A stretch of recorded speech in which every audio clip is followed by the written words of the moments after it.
नमस्कार दोस्तों, जय हिंद जय भारत। जैसा कि आप वीडियो में देख रहे हो, ग्राम संगठन साधारण खाता बही प्राप्त और भुगतान पुस्तक। प्राप्त एवं भुगतान पुस्तक कैसे लिखा जाता है, इस संबंध में हम आपको रजिस्टर के माध्यम से बताने जा रहे हैं। दोस्तों, आप हमारा यह वीडियो पूरा देखें ताकि आपको प्राप्ति एवं भुगतान रजिस्टर या साधारण खाता बही कैसे लिखा जाता है, इस संबंध में समझ सकते हो, जान सकते हो और आप आपके समूह का संचालन करने में खाता बही लिखने का सहयोग ले सकते हो। चलिए दोस्तों, तो स्टार्ट करते हैं। जैसे आप देख सकते हैं, ग्राम संगठन साधारण खाता बही प्राप्त एवं भुगतान पुस्तक। ग्राम संगठन का नाम, यहाँ पर आपका जो भी ग्राम संगठन है उसका नाम लिखिएगा, गांव का पता लिखिएगा, संकुल स्तरीय संगठन का नाम लिखिएगा, संकुल ब्लॉक, जिले का नाम, राज्य का नाम, दिनांक से दिनांक तक कौन सी दिनांक से आपका ग्राम संगठन बना है और किस दिनांक तक ये रजिस्टर ख़त्म होना है, वो आपको यहाँ पर रिक्त स्थान में लिखना है। दोस्तों, आशा करता हूँ कि आप इस चीज़ को समझ चुके होंगे कि इस खालिस्तान में आप क्या क्या लिखोगे। ठीक है दोस्तों, अब आगे हम बढ़ते हैं। जैसे साधारण खाता बही परिभाषा, ग्राम संगठन में प्रत्येक प्रकार के लेन देन प्राप्त भुगतान विवरण के विविध खाता के अनुसार लिखने की पुस्तक को साधारण खाता बही कहते हैं। आप स्पष्ट देख सकते हो किस प्रकार की पुस्तक को खाता बही कहते हैं। हर खाते का वसूली एवं भुगतान का विवरण का पता चलता है। प्रमुखता, इस पुस्तक के आधार से प्राप्त भुगतान पुस्तक कहते हैं। नगद पुस्तक लिखने के बाद नगद पुस्तक के आधार से साधारण खाता बही लिखना चाहिए। दिनांक क्रमांक से दिनांक बैठक दिनांक लिखना चाहिए। विवरण क्रमांक से लेन देन का विवरण लिखना चाहिए। नगद पुस्तक का पृष्ठ संख्या लिखना चाहिए। प्राप्त हुआ कुल प्राप्त दिनांक से लिखकर शेष जोड़कर लिखना चाहिए। भुगतान किए गए कुल को भुगतान क्रमांक में लिखकर शेष में जोड़ना चाहिए। नोट करने के बाद साधारण खाता बही की पृष्ठ संख्या को नगद पुस्तक में लिखना चाहिए। हर माह अंतिम में खाता की प्राप्ति, वसूली, भुगतान अलग अलग जोड़ना चाहिए। साधारण खाता बही लिखने का तरीका।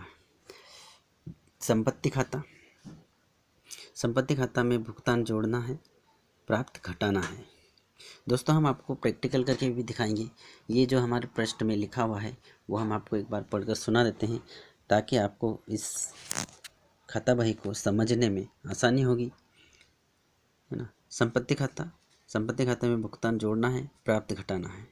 जिम्मेदारी, जिम्मेदारी खाता में प्राप्त जोड़ना है, भुगतान घटाना है। आय खाता, आय खाता में प्राप्त जोड़कर लिखना है। व्यय खाते में व्यय खाता में भुगतान जोड़कर लिखना है। जो भी व्यय हुआ वो जोड़कर लिखना है। चलिए दोस्तों, ये जो हमारा फर्स्ट पेज है, पेज क्रमांक 5, खाता शीर्षक।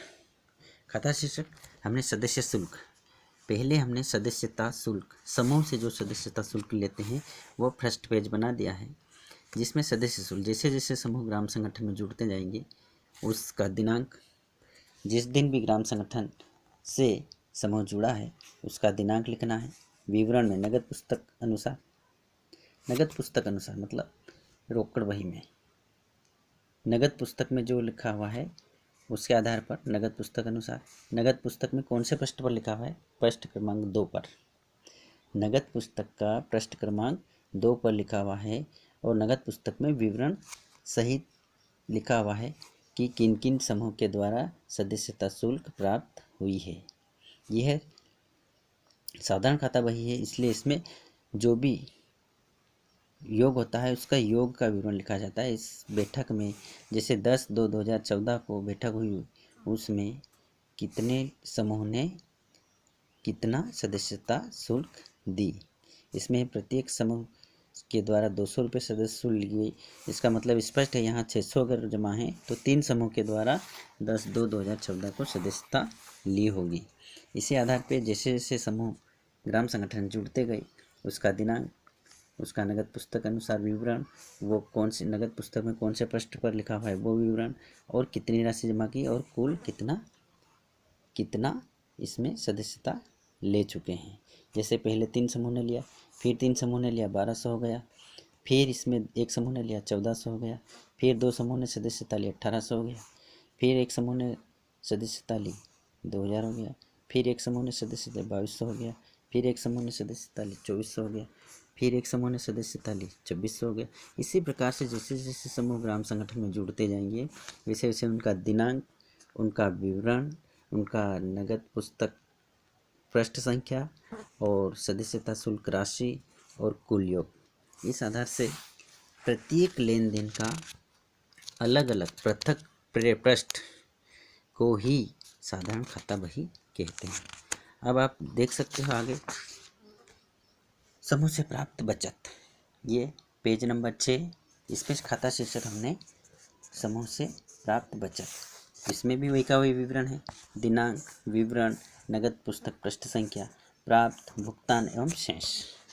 जैसे इसमें बचत, जो भी समूह, जिस भी समूह ने जिस भी दिनांक में, जैसे ये दिनांक है, नगद पुस्तक अनुसार पृष्ठ संख्या, नगद पुस्तक की पृष्ठ संख्या, इस बैठक में समूह के द्वारा 400 रुपया, मतलब 4 समूह ने बचत दी होगी इसलिए 400 रुपये, कुल 400।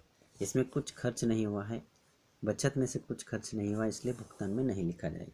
अगर बचत राशि में से कुछ खर्च होता है तो भुगतान में लिखना होता है। अगर प्राप्त में हमको मिला है, ग्राम संगठन को बचत प्राप्त हुई है तो प्राप्त में लिखी जाएगी, पर बचत में से ही कुछ अगर खर्च किया जाता है तो भुगतान में लिखकर इसमें से वापस घटाना पड़ता है।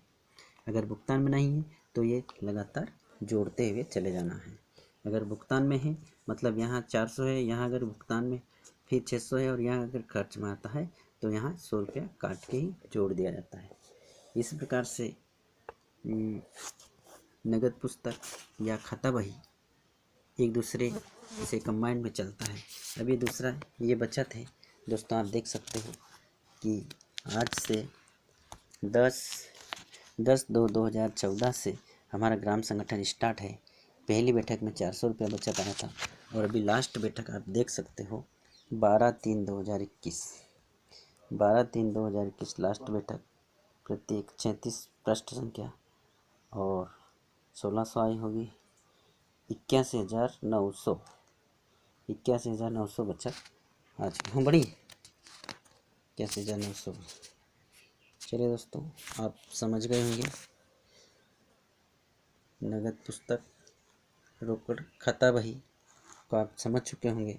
इसी प्रकार से आप जो भी लेन देन करते हो, मानदेय हो, स्टेशनरी खर्च हो, ऋण वापसी हो, ऋण वितरण हो, इसी प्रकार से आपको अलग अलग पृष्ठ में दर्शाना होगा। एक एक हर चीज़ का अलग पेज, हर चीज़ का अलग पेज, बचत अलग, ऋण वितरण अलग, ऋण वापसी अलग, ब्याज अलग, स्टेशनरी अलग, समावेश अलग, मानदेय अलग, इसे हर पेज का अलग अलग पृष्ठ बनाता है। जो भी राशि आती है या खर्च होती है उसका अलग अलग पृष्ठ को ही हम साधारण खाता बही कहते हैं। दोस्तों आशा करता हूँ आप समझ गए होंगे।